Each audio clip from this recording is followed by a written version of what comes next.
Broadcast is now starting. All attendees are in listen-only mode. Okay, awesome. Hey, welcome everybody. This is Sandy Reese. It is Project SmartSprout. Today, we're very fortunate to have our coach Whitney Bishop with us, chief magician, I guess, chief leadership magician. She's going to be talking about boards.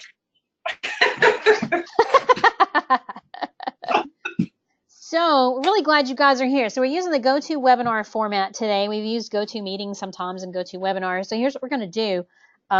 If you've got questions as we go, you've got a Q&A. You've got a question box on your dashboard for GoToWebinar. Just type in your question. And honestly, I would love, I see Monique is here and George. And I never can remember if that's George or Molly. If you guys would just type in something, just say hello. That would be great. Enter your question box, and then I know that it's working. And then we're going to get started here in just a second. Okay, Monique, thank you so much. Monique says, yep, everything's fine. She can hear and see. Excellent. Kristen said everything's good for her. Okay, perfecto. So the tech is working. Folks are here. Let's get started. Whitney, are you ready? I'm ready. Let's talk about boards. Let's talk about boards indeed. So I am happy to be with you all today and am excited to talk with you about one of the #1 reasons that executive directors or board chairs ask me to come in, because at some point, one or all of them have asked the same question or made the same statement. I cannot get my board to ... fill in the blank. And what I'm here to do today is to share a few ideas with you and to invite you to think differently about how you enroll, engage, and empower your board. And as a mindset magician, we are employing the magic wand today. And we will, doesn't everybody always wish they had a magic wand as an executive director or a founder? I do. Or a board chair. And I have one, and just results vary, right? So this is what we're here to talk about today. And I am Whitney Bishop, not that cute redhead with the magic wand. And I am a nonprofit leadership development consultant based in Louisville, Kentucky. I've had the privilege of knowing Sandy and partnering with Sandy for a couple of years now, and I'm really thrilled to be here with you to help you think differently about how you show up for your board and for yourself in this role. And I'd love to know who you are. You can see this is the gratuitous granddaughter shot. We used to do a lot of FaceTime when she was in California. So I can't see you, but I'd love to know more about who you are and where you're from. So if you are on the phone and would like to unmute yourself and tell me who you are, what organization you are working with, and what location you're in, I'd love to meet you. Or you can type it in the chat. Yeah, for those of you on the webcast, if you want to just type in the question box, that'd be great. And then we'll let Whitney know where everybody's joining in from. I know Monique is in Paris.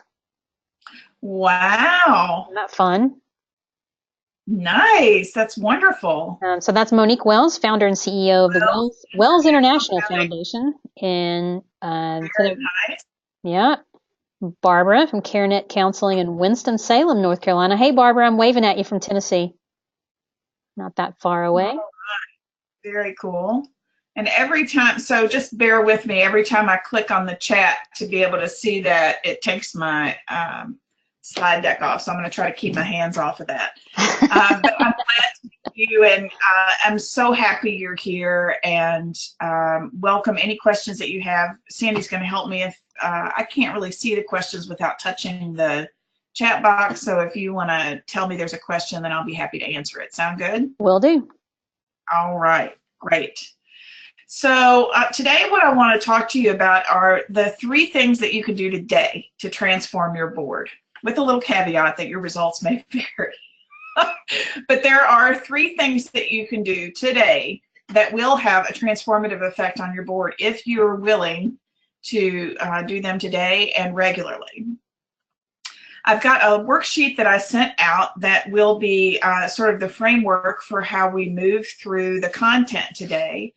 And part of what I put together for executive directors, teams, and boards is these are tools for leading by design, not by default. So I call it the deliberate leader system, and really being more deliberate and more mindful about how you're showing up and the results that you're getting. And today's topic, a magic wand for board transformation, how to enroll, engage, and empower your board, created specifically for Sandy and this amazing group.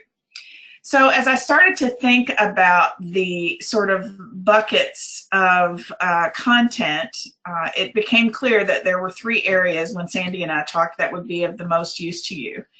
And I'm going to add a 4th, which is this invitation slide. This invitations slide these invitations are what I extend to every group that I work with all of the time. As we begin our work together, whether it's a one-on-one coaching relationship, whether it's a group facilitation, or whether it's a year-long relationship with an organization, I extend these invitations to groups that I work with, and often have people who adopt these internally, use them for themselves, and have some great results with them. So the first invitation is to be curious instead of critical. Anything that you may hear today, or when you think about your board or you think about your staff, how can you be curious instead of critical about it? And what would that do to the way you decided to approach that situation or challenge? The second is something I picked up from my stint with Apple Computer. It was a very exciting time to work for them. And their #1 ask of us as employees was to assume positive intent on behalf of the customer, on behalf of our colleagues, on behalf of ourselves, and on behalf of the managers that we worked with. And this has become a long-standing invitation in my own life to assume positive intent, and it's given me great results. #3, to be fully present. It's very easy on webinars to be doing 10 other things and checking emails and all of that. And what I'll say is, with any engagement, board meeting, staff meeting, webinar, or otherwise, when you allow yourself to be fully present for the experience is richer, and as a result of that. So be fully present. The 4th is to be generous, which is a way of inviting people to share and collaborate and share what they know. Oftentimes we withhold information as a way to protect ourselves or to make a point. And oftentimes when you accept the invitation to be generous, all of those things kind of fall by the wayside, and we begin to help move the mission of the organization forward, instead of the mission to sort of protect ourselves or keep ourselves separate. So be generous. And then finally, ask for what you need. If you are having trouble hearing me or seeing anything, or need some extra support during the webinar, if you have a question and I've glossed over something you want me to back up over, please just ask for what you need, and I'll be here to help you. And as an invitation for you and your board, asking for what you need is powerful. We'll talk a little bit more about questions as we move forward. So these invitations are a gift to you, and my invitation to you for our time together today. So the first piece is really about questions. Great results begin with great questions. And my question for you is, how can you ask better questions? So if I were to reflect on probably the top 3 questions that I hear from executive directors or board chairs, what I usually hear are, why can't I get them to do what I ask them to do? Why don't they take initiative? And why won't they do what they're supposed to do? Right? So there is these 3 questions that sort of continue to float. And I started to ask myself a question: what's a better version of that question? So if you all were to take a crack at, Sandy, I know you have a lot of experience with boards and doing this, what would you say is a more elevated version of those questions? Maybe something like, what's stopping them from engaging in the way that I want them to engage? Exactly, right? Like it turns it from a frustration to you have a different focal point, don't you? Mm-hmm. When you ask that question, it really turns it around. And when you focus on trying to answer the question, why won't they do what I'm asking them to do? You're immediately putting yourself in a critical mindset as opposed to a curious one. And the truth about our brain is that we're actually not capable of being creative and negative at the same time. So if we are being critical or negative or closed, it's not possible for us to come up with a new solution. And that is a serious, when I ask that question or when I extend those invitations to be curious instead of critical, I can't tell you how many times I have to remind a group that is in conflict or in crisis to back up and get curious instead of be critical or be certain. So getting clear about the questions that you're asking yourself about your board, or that your board might be asking about you, is going to really help you. So if I were, for those of you who have the worksheet in front of you, what I would ask you to do is to go ahead and identify what are the top 3 questions you ask yourself or your board on a regular basis. What are those questions? And so I'll give you just a minute or so. You may certainly borrow the questions that I shared with you, but what are some of the top questions you ask? And if you wouldn't mind, maybe have 1 or 2 people type in the question box there and share with us what those are, and then maybe together we can elevate those. You know, one of the things that I experience myself with boards, and I hear this a lot, is I can't get them to do anything. Why won't they even just respond to my email? Yeah. That is going to be what we cover next in the clarity piece, because that's one of the reasons why. And so yeah, it's frustrating. And when you think about how your boards are put together, that it really starts there, right? What is your process for recruiting and inviting people to serve on your board? Oh yeah. Is it the eye contact method? Is it they're on the school board and we need somebody from the school board, so we're going to put them on there? Are they appointed? Like a lot of those, how they got there has a lot to do with their level of engagement. Yep. Right? Just right off the get-go. So yep. Just because someone says that they want to help and say that they're good at something doesn't always mean that that's actually the case. And we'll talk to that around managing expectations as well. But yeah, good points. So does anybody have a question they want to share? All right. So Monique shared. She has virtual meetings with her board, and she's often asking, "Does anybody have questions or comments?" So she's trying to pull the feedback out of them. So Monique, a little coaching there. One of the things that I have learned is rather than say, does anybody have any questions or feedback, you can ask some specific questions. So to elevate that question, I might say, what questions do you have about X, Y, or Z? So that's one way of doing that. So being really clear and really specific. What else do you need to know? What else would you like to know about X, Y, or Z? And another one that I like to use that helps people is, what questions do you still have? Because that speaks to whether or not you delivered the information that they were looking for. And sometimes that is an invitation for them to pop in with something else. Cool. Awesome. Oh, wait, here's one more. Hang on, Whitney. Yeah, Barbara has one. Barbara says, how do I help make this board the best that they are, so they are as engaged as possible? Okay, so here's a really simple version of that question. What does my board need? That's good. Right? Like, it's so simple. What does my board need? And probably asking them that question.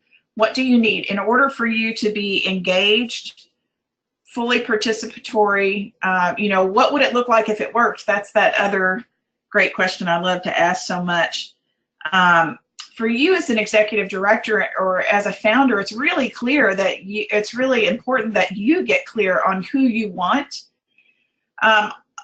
Sometimes we get stuck with what we have, right? We are trying to adapt and adjust with the people that we have on our board, and we spend a lot of time and energy there instead of taking a moment or a breath to think about, what do we really need at this life cycle of our organization, at this time in our organization's history, at this with this current group. What are the results we're getting, and what else do we need in order to be able to achieve what we need to achieve? So what would it look like if it worked? What do they need? And then really getting clear about that, and then taking an honest look at your existing board and say, is this here? What else do they need? Is that helpful? I think it's great. I think I love just the little reframes on these questions. Yeah, it makes such a difference.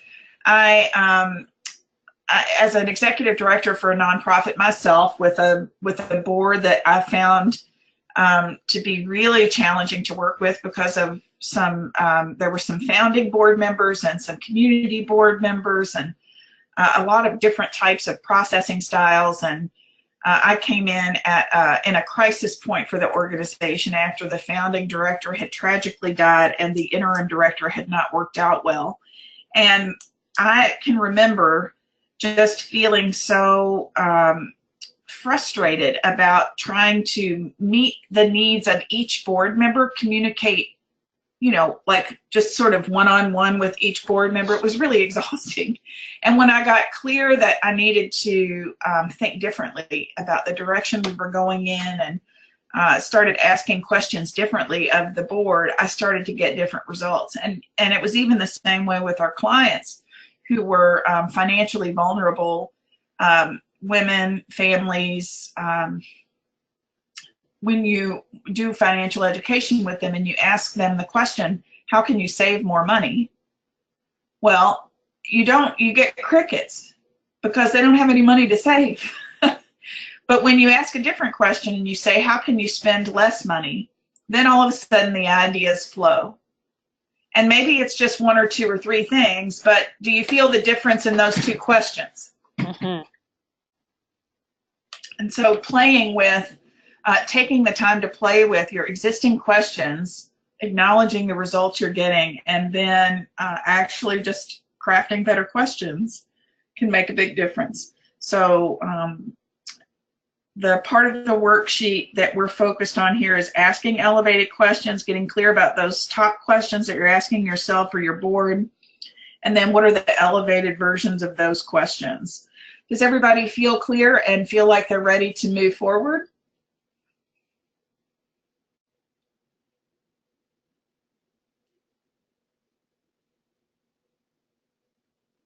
In 3, Yes. 2, 1, here we go. All right. So clarity. Clarity creates simplicity, and a confused mind takes no action. So here's your board member here, and here's all of the stuff that they have going on in their life and in their world kind of behind them there. And guess what?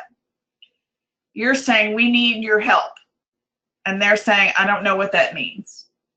You're saying, we need you to make a contribution. And they're saying, when, where, how much, how often. We need you to volunteer we need you to volunteer and show up at events. So these sort of vague expectations that you feel like, well, isn't that clear? They just need to look at the calendar. They need to stay informed. It's their responsibility to do that. How can you make it simple? How can you make it easy? In the same way you want to make it easy for donors to give to you, you want to make it easy for board members to serve you. You want to make it easy for volunteers to serve you. So clarity creates simplicity. One of the questions on the worksheet that you'll see in the Creating Clarity section is, what assumptions are you making? So what assumptions, maybe let's just have some feedback here, either in the chat or in the questions box. What are some of the assumptions that you're making about your board members who aren't showing up, who aren't participating, who aren't engaging in the way you expect them to? What are some of the assumptions that you're making?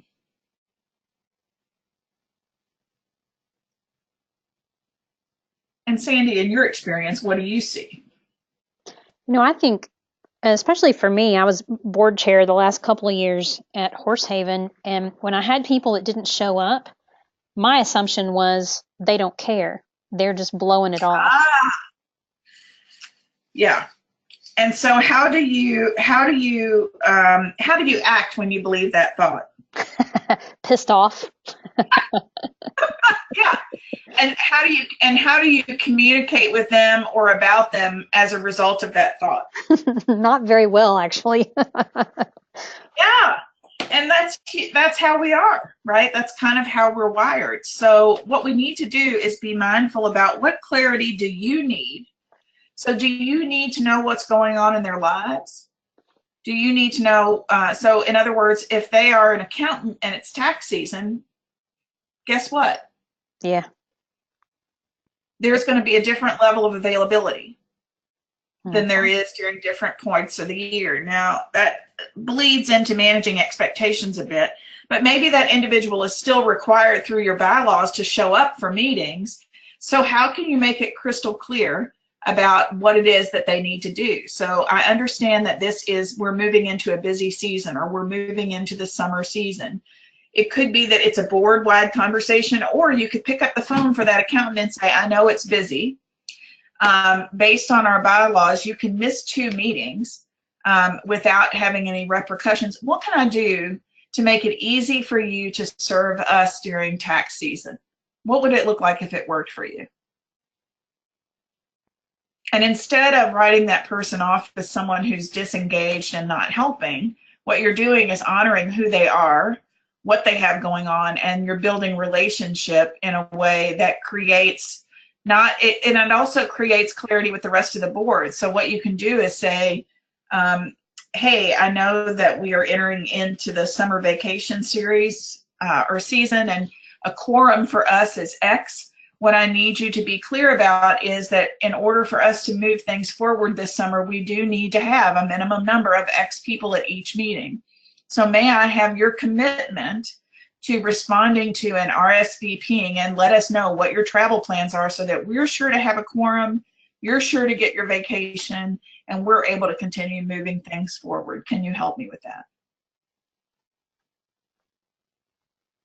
Very different approach than being frustrated that you don't have a quorum because you weren't able to communicate clearly what the needs were. Does that make sense? What do you think, Sandy? I love it. I think one of the things that goes right along with that is it doesn't work when you try to speak to your board as a whole. When you do things like, well, everybody needs to be here for the summer. Everybody needs to do that. It doesn't work. Yeah. It's like herding, and herding doesn't work. It works so much better when you can talk to people individually about their individual situations and get them on board. Yeah. Engagement is personal.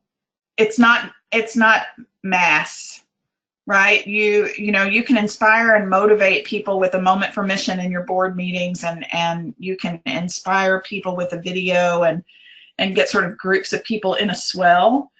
But when it comes to these sort of micro issues that eat away at your sense as an executive director of your board's capacity or level of engagement, then these one-on-one conversations are really opportunity to create clarity. I know that there have been times where I have needed extra space and extra grace because of particular demands in my family life. And my guess is that you have at least 2 or 3 board members that you are making some assumptions about that would be open to a conversation about how to engage, re-engage, or shift your expectations around them. So I would invite you to look at what assumptions you're making, what clarity you need, what clarity they need, and then you've got to communicate it. So it's great to have a crystal ball and say, okay, I've had all of these interviews, I've talked with all of my board members, I've looked at the calendar, I'm feeling really good about it, and then you don't communicate it, right? You don't have the one-on-one conversations. You put it in an email to everybody, or you don't have clear calls to action so that people know what to do. Respond by Friday. How many of you, I will assume that most of you send out some sort of survey or some sort of something to your group and are frustrated by the response rate. Yeah, I'll raise my hand on that one. Yeah, so I want to, let me back up one. While you're doing that, Whitney, I'll tell you that Monique has shared that her board is really good about attending meetings, but often people have to leave early or come in late. So she's having to schedule individual calls with people when that happens just to get them caught up. Yeah, and one of the things that that you could do is create sort of this do not miss period. So if you frequently have people that trickle in late and leave early, what you may do is build in things at the beginning and at the end of the meeting that are of less consequence, and you focus the bulk of the content in the middle 30 minutes, let's say, of a 60-minute meeting. So the first 15 minutes are just sort of updates or congratulations or things that could be easily communicated in an email or some other format. Last 15 minutes could be some other discussions, and then the core stuff, if this is an issue, instead of trying to mandate compliance for arrival and departure times, be on time, don't leave early, which can lead to frustration and engagement issues. What if you experimented with creating a meeting structure that allowed for some less critical items on either end and then the bulk in the middle? It's just a different way of sort of being curious about how that works. So what will you do to communicate more clearly with your board? You've got a few spots on the worksheet there to, all right, I'm clear about stuff. Now, what's the best way for me to be clear about things with the whole board or with certain individuals on the board or certain individuals of the staff? So this next and sort of final chunk of the top 3 areas is managing expectations. And I love this quote: everybody is a genius, but if you judge a fish by its ability to climb a tree, it will live its whole life believing that it's stupid. If you ask me to be your treasurer, I am going to fail. That is not my thing. I am, and I have been secretary treasurer before on boards because there's nobody to do it.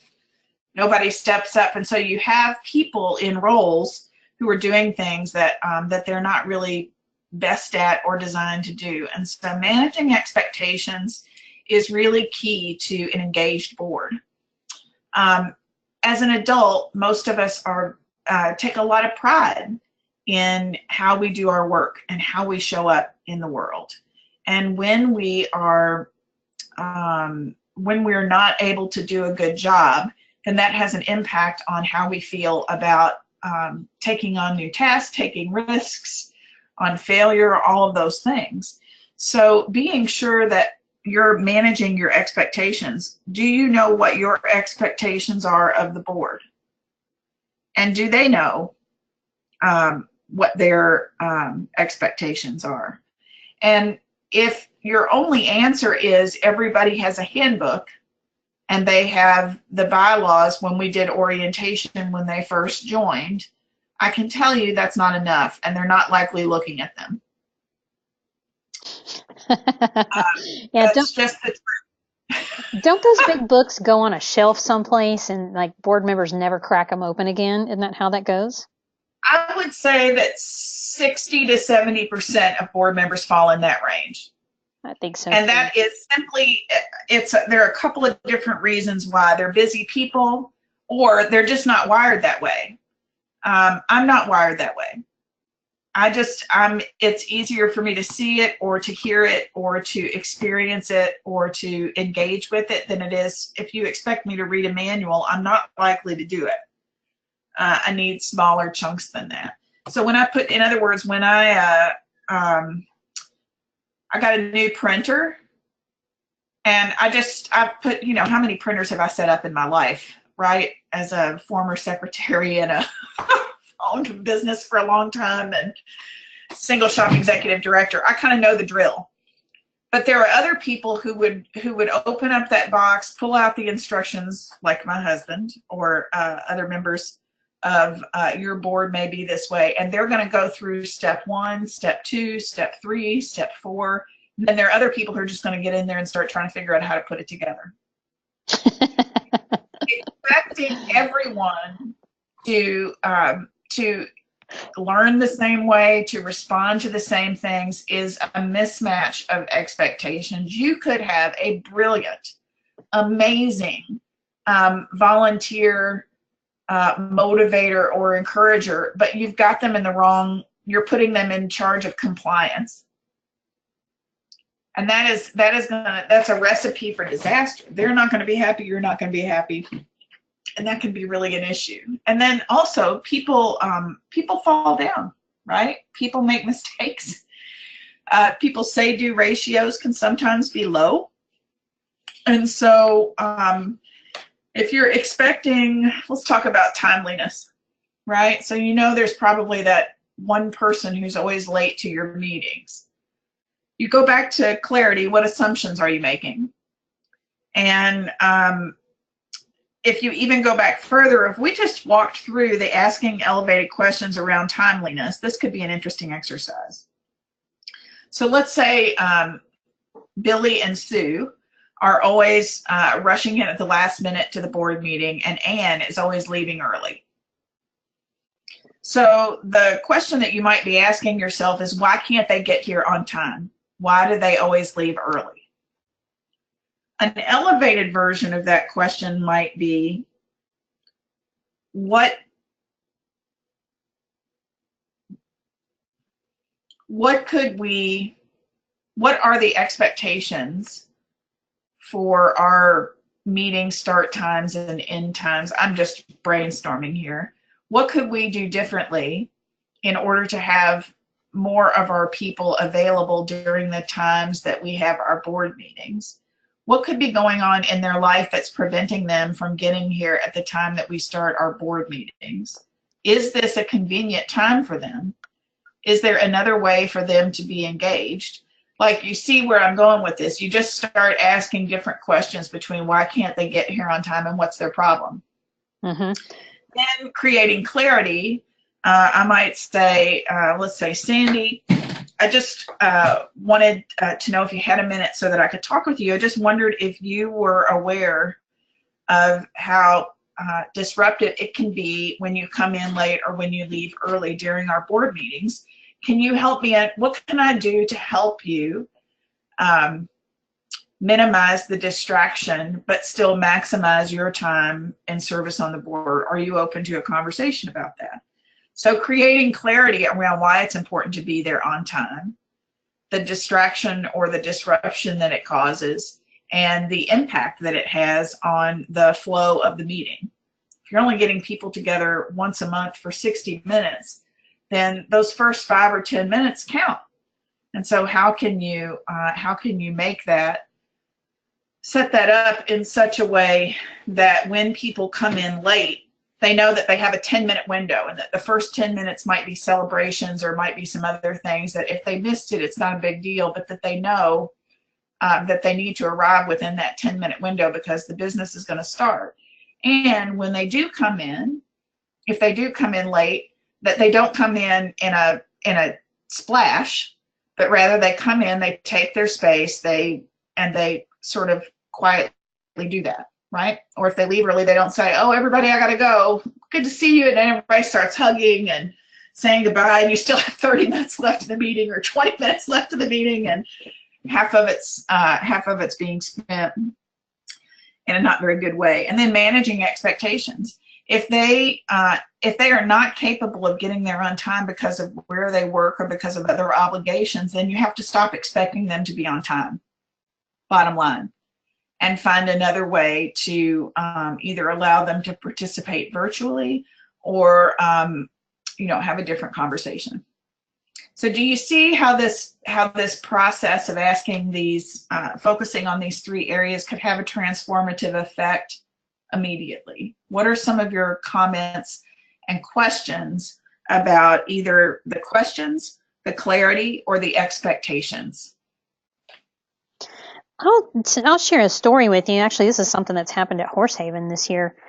We used to, and I think it's very relevant here, we used to traditionally have our board meetings in the evening, always started at 6:40, because we have somebody on our board who is a 6 o'clock news anchor, and that's when she's like literally off of TV and can be there. And then this year we got a new board chair, and she was like, I don't want to do that anymore. It's not convenient. We're gonna do lunch meetings. And she just made the decision and changed it and didn't get buy-in. So guess what's happening? There's a lot of grumbling. There's a lot of people who are rolling in late, leaving early. It's a time that doesn't work. And I think that if she had just talked to everybody a little bit and got some clarity on what works for everybody, I think we'd have a whole lot less attendance issues, a whole lot less of that coming and going. And it's frustrating. And one of the really interesting things that I'm noticing is that there's this whole culture of, I don't want to rock the boat. And I think we see that a lot when we get groups of people together who are what I would call quote unquote nice people, right? You know, you get one person who's like, I hate these lunch meetings, but they don't want to say anything because they think it works for everybody else. But the truth is, like 9 out of 10 people are hating these lunch meetings, and nobody's speaking up and saying anything. Yeah, it's a really interesting dynamic. We've tried to talk about it a couple of times, and it keeps getting blown off because our board chair has decided what's important to her, and she's not listening to anybody else, which is not good. Yeah, and I am working with a board now, and what we have done is we have decided to rotate the format. So 1 month, 3 months out of the year, it's a lunch meeting. 3 months out of the year, it's a nighttime meeting, and 3 months out of the year, it's a Saturday meeting. So they rotate. There's a lunch, there's an evening, and there's a Saturday. Woo. There's a call-in option for each one of them. So over the course of a 3 month period, you've got 1 lunch meeting, 1 evening, and 1 Saturday. And not everybody can attend all meetings, but that's happening anyway. Mm-hmm. So the people who have trouble coming during the day are able to make the evening and the Saturday. The people who can't get away on a Saturday are able to make the evening or the lunch. So it was a solution that worked for them, and something that they decided to try, and it's working for them. Well, that's good. Yeah. So there's all kinds of different ways to think about structuring it. The bottom line is the system that works for you is the system that's going to work. Right. And so really getting clear about being facilitative, asking better questions, even asking the board, what questions do you have about the expectations we have of you? And instead of pointing them back to the bylaws, to just say, maybe at the outset of every meeting or at the end of every meeting, that's where you put for 5 minutes, hey, what are the questions, what are the burning questions you still have? And at the end of the meeting, you can capture all of those, and all of a sudden you have this great insight as to what's on the hearts and minds of the people who are helping support your cause. Mm-hmm. Make sense? Mm-hmm. So what I'd like to invite you to do now is to think about what are the 3 changes that you're willing to make effective today in order to be able to help your board to better enroll, to better engage and to feel empowered to do the work that they said that they were going to do when they became a member of your board of directors. And so I'd welcome any comments or questions in the chat box there, or the question box, Sandy, if you can monitor to that. What is a change you are willing to make moving forward to be able to help transform your board? That's an excellent question. So Jacqueline had shared a couple of minutes ago that their board eats a meal together before they start their meeting, and that is a way to let the latecomers come in, and then everybody's there on time. That's a nice buffer. That's really nice. Yeah, I like that. Yep. I like what we were, in terms of changes we can make, I like what we were talking about earlier about trying to understand why people do what they do instead of just assuming. Like in my example of if they don't show up, then my mind makes up that means they don't care, which that probably is not the truth. And yet I behave as if that's true, and then that doesn't help anything. So for me, I like that, of thinking about it differently. Barbara says she's going to communicate with her board members individually. I think that's an excellent idea. Yeah, makes a big difference. Yep. I'll throw in one more thing about expectations that I have seen. And like Whitney, I've worked with lots and lots of boards. I've trained probably thousands of people at this point in roles and responsibilities of boards. And one of the things that I find a lot is that organizations ask people to serve on a board, but they don't really explain what that means. And the expectations are set, isn't it crazy? And then we set expectations really, really low. Like, you don't have to really do anything. Just show up every now and again. If you can't make all the meetings, that's okay. And so we set this really low expectation, and then we get frustrated when people don't do other things. Well, duh. If we tell them they don't have to do anything, that's an issue. So one of the pieces that I use a lot, and actually just made myself a note, I'll throw this in the Facebook group, is an expectations sheet for the board members. And it lays out, here's what we expect of you as a board member, and here's what you can expect of us as an organization. And you can start and use that when you're in the recruiting process, when you're talking to people about maybe coming on your board. You can show them that expectation sheet, and then they know exactly what they're signing up for. And it makes everything so much easier, because you can head off the problems before they even start. Yeah, and I am just about ready to start serving on a board if they accept me. And they have an application process. Nice. That I'll be going through. And I thought that was great. I signed up through Board Match. You know, I feel like I've been training boards for about 4 or 5 years now. It's been a while since I've really been on a board. And so I thought, you know, I need to get back in that role. Yeah. Of being a board member instead of, you know, I think you get distanced from it. You get a little jaded. And I wanted to know what it was. I just wanted to get back into that kind of service. And so when I found a few organizations that I was interested in, I was most impressed with the way this group decided to reach out to me. It wasn't like, oh gosh, yes, we'd love to have you on our board. So-and-so knows you, and they said you'd be great. They asked me to complete an application by May 30th. That had some really great questions on there about, you know, what is it about this organization that makes me excited? What am I prepared to contribute? What are some of the experiences I've had? I know clearly that there's an expectation for giving. I know that there is an expectation for attendance. And so I learned a lot of things that would have given me an opportunity to say, oh, this is not the right fit for me. Or this is the right fit. So I just thought that was a really great way of helping manage my expectations. Just because you say you want to be on a board doesn't mean we're going to let you. We're going to check out and make sure that you're the right fit. Here's what we're looking for. Yeah, the nice thing about that as a prospective board member is that tells me, oh, they're not desperate for just anybody that can serve on this board. They're really looking for people who are a good fit, and I think that's a great idea. Yeah, and it's hard when people have formed a board in that way, sort of that eye contact, like I'm desperate for board members. When there's a board like that you're working with, it can be very difficult to get the sort of level of engagement that you want, because you are now dealing with you're reacting and responding to the people that you have instead of being more deliberate about building the board that you want. Mm-hmm. And that's always a distraction. Yep. Yep. And I think that's something that, especially in Project SmartSprout, we need to probably talk about more, and that is being very deliberate about building that board that you want. Because yes, and patient. Yeah.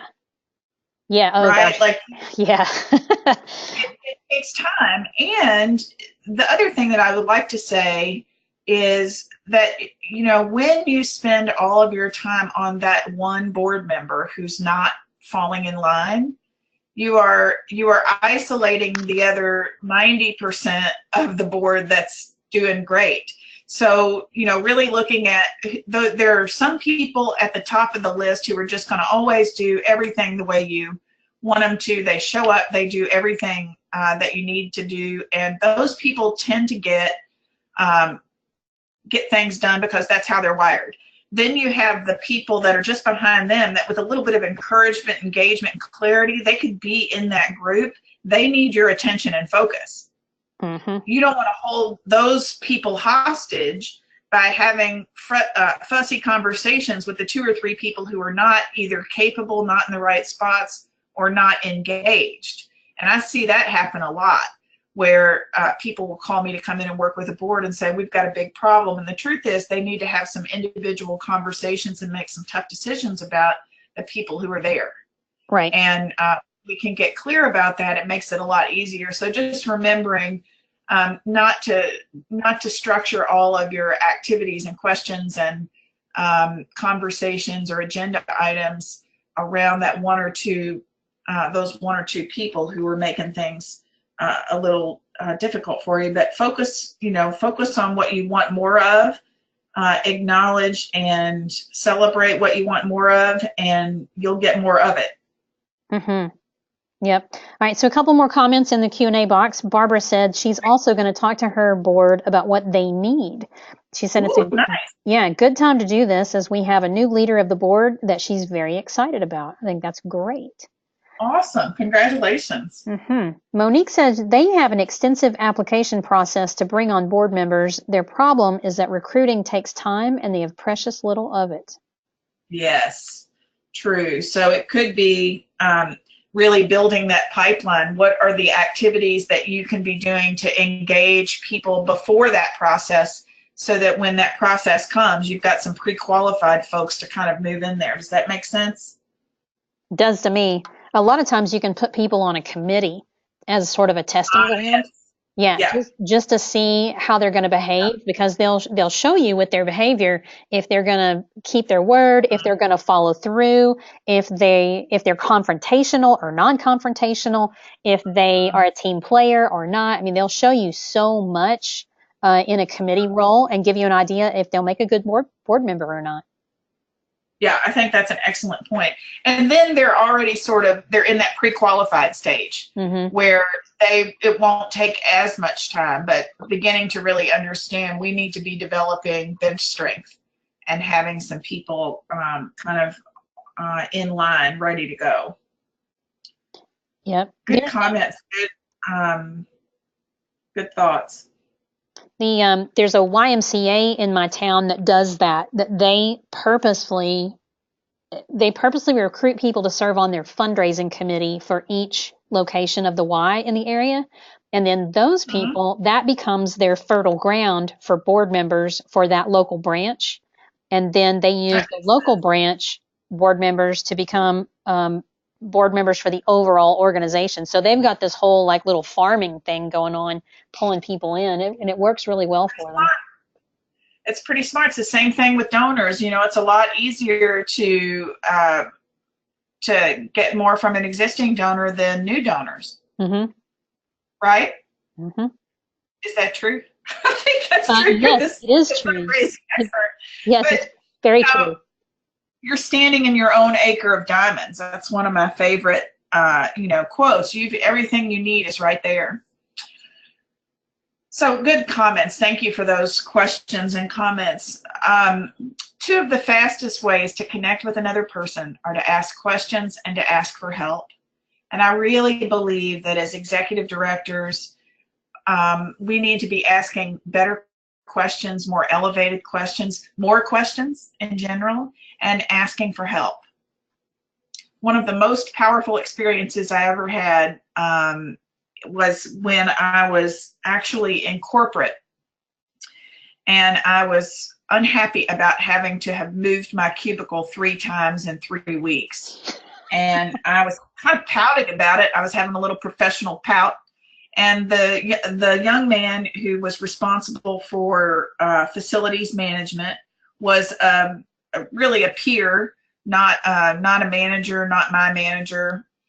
And he found me in the hallway one day and he said, "Whitney, can I talk to you for a minute?" And I said, "Sure. What do you want now? You're going to tell me to move again?" And he said, "I need your help."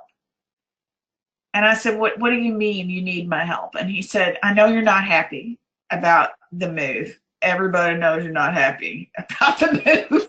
But I want you to know that it's starting to have an impact. Like, it's starting to impact my ability to get people, you know, kind of on board with this. People listen to you. You're an influencer. People like you, and they're paying attention to how you're responding to this. And I need you to be on board with this. Will you help me?" And in that moment, he invited me kind of up and out and into the better version of myself. And I have never forgotten it. I've never forgotten it. He asked for my help. And because of our relationship, it was easy for me to give it to him. And so I feel like that if you're maintaining your relationships with your board, checking your assumptions and, you know, getting curious instead of critical, if you will allow this to sort of soak in and ask them for what they need and then ask for their help with what you need, I think you'll find that the level of enrollment, engagement, and empowerment really rises almost immediately. It took him a moment and a lot of courage, frankly. And he could have gone to my boss. He could have talked badly about me. He could have slowed down any sort of work orders that I had. And these are things that happen on boards all of the time because someone doesn't have the courage or doesn't have the emotional maturity to step in and ask for what they need. And he could have handled that a lot of different ways, and he didn't. He really modeled for me something that I've never forgotten. I've shared with, he would probably be really surprised how often I've shared that story. He probably doesn't even remember it, but it really meant something to me. And I think that our board members want to be of service. Our board members want to feel successful and feel like they're having an impact on the organization. And they want to be given an opportunity to do that and permission to be human too. So I just love this as a guiding quote. And would even recommend that you think about putting something like this up where you can see it. And just remember, what question could I ask and what do I need to ask? How can I ask for help? And how would that change my results? You are the one that has the power. You've had it all along, my dear. Your ruby red slippers. It's these relationships and questions and providing clarity and managing expectations that are going to allow you to move forward. And I'm here. So my questions for you are, what do you need and how can I help? I am so happy to be part of the SmartSprout group. If you tag me in the group, I'm happy to answer a question. And if you call me or email me, please do let me know how I can support you and how I can help you integrate some of the things that I've shared with you today to help increase the level of engagement that you are getting from your board and how you feel and think about your board, because that makes a big difference. Indeed, it does. So you guys, Whitney is, as she mentioned, she's one of our coaches, so you can find her in the Facebook group and you're welcome to ask a question, tag her, or if you would rather call, she's put her phone number up here and her email address. So if you want to have a private conversation with her about your board, about some of the challenges that you're facing, please do that. she'd be happy to chat with you about what that might look like and what that might take if you want some extra help with your board. So, Yeah. Whitney, thank you so much for coming out and being with us today. It's my pleasure. I'm so happy to do it, and I love giving people permission to think differently about the things that make them crazy. So you can do it. We all have magic. We all have the stuff that makes us crazy, no doubt. All right, so if anybody wants to share their big takeaways from today in the Q&A, I would love for you to type that in. I know some of you have been kind of quiet. You've been lurking, listening, I'm sure, but not necessarily telling us what you think. So here's your last opportunity to engage and tell us what your big takeaways are from today. And while you're doing that, I'm going to let you know about a couple more things that are coming up. We do have next Thursday, we're going to do a Q&A. So if you've got questions, if there's things you want to know, be ready to jump on the Q&A and ask questions. We'll do a little session to help answer those, brainstorm a little bit, that sort of thing. And then the Thursday after that, which is June 7th, we're going to start back with another webinar. And I'm going to be teaching you how to put together a power talk for your organization so you can go out and really rock a speaking gig to a civic club or a church group or whomever is your ideal audience. Monique says her big takeaway is elevated questions. I love that. If you guys didn't get the handout, let us know. You can email us. We'll make sure you got that. I took a screenshot of it and threw it in the Facebook group, so you'll find it there as well. All right. I can upload it to the Facebook group too as a file. Okay, I didn't even think about that, so I'll do that too. So that's great. Thank you all for what you do in the world and for the ways in which you serve the nonprofit community. I am really excited about any follow-up that you might have. If there's something I can do for you to help you, I want to know about it. So please let me know. Perfect. All right, that is all we have for today. Thanks, you guys, for being here. I know there's a lot of things you could do with an hour in your afternoon or evening, and I really am honored that you chose to be here with us today. Have a great rest of your day, a good weekend. I'll see you guys in the Facebook group. Bye, everybody. Bye.